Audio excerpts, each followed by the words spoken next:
A teenage boy sits in his bedroom, headphones blasting, scrolling through a feed filled with violence, conspiracy, and chaos. On the other side of the world, a powerful leader signs an order that will upend thousands of lives. In another city, a woman quietly manipulates those around her, leaving a trail of broken trust. What do these people have in common?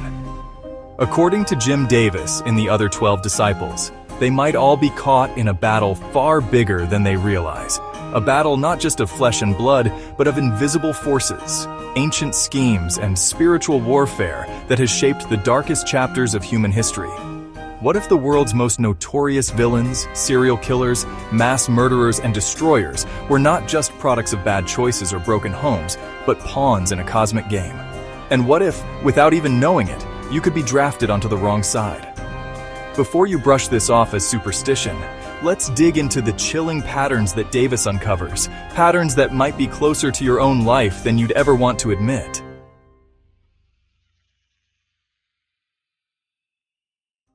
Jim Davis doesn't just list the horrors committed by history's worst figures, he connects the dots.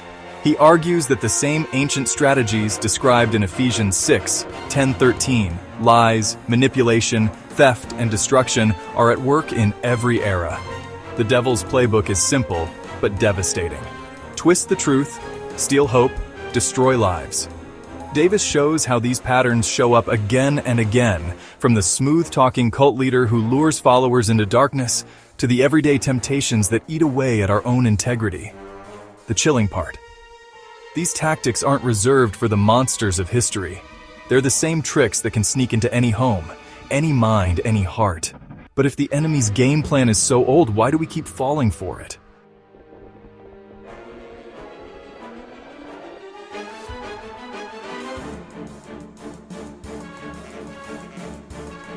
The answer has everything to do with the world we live in now. Take a look around.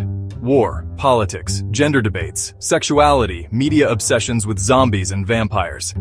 Davis argues these aren't just cultural trends, they're battlefields. He unpacks how the same spiritual forces that drove ancient tyrants now use modern tools: social media to spread lies, entertainment to normalize darkness, and political movements to divide and conquer. Even debates over identity and rights can become spiritual battlegrounds, where confusion and anger drown out truth and compassion. Davis's dark, satirical tone dares us to see the hidden darkness in the things we scroll past every day. But if the enemy is everywhere, how do you know if you're being influenced? That's where Davis's stories of infamous figures come in, and the eerie similarities to ordinary lives.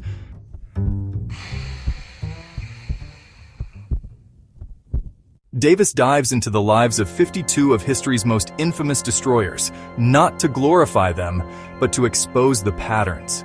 He traces how many of them started out as ordinary people, only to be swept up in lies, isolation, and a growing hunger for power or revenge.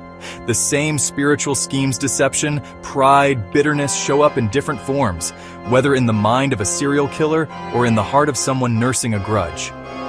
Davis draws from Scripture to show how these patterns echo the ancient tactics of the enemy: isolate, deceive, destroy.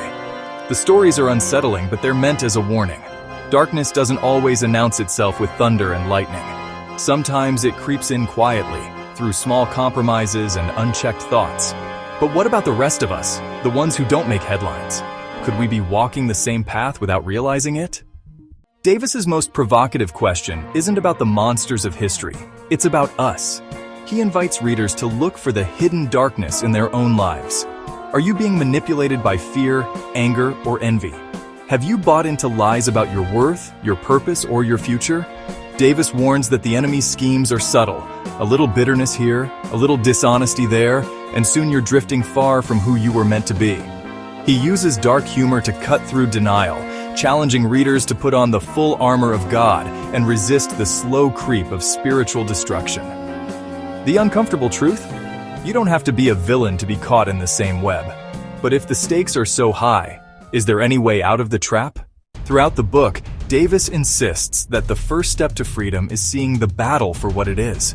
He urges readers to stop blaming only psychology or society and to recognize the spiritual war raging beneath the surface. Drawing from Ephesians, he calls for vigilance, truth, and spiritual armor, not just as religious ideas, but as daily survival tools. Davis also exposes the seductive power of false religion, toxic media, and even good causes that get twisted into tools for division or destruction. The path to freedom, he argues, starts with honesty, about our own darkness, about the real enemy, and about the hope that comes from stepping into the light. But the most haunting question remains: could you be one of the other 12 disciples without even knowing it? Davis ends with a challenge that lingers long after the last page. The other 12 disciples aren't just the infamous villains of history.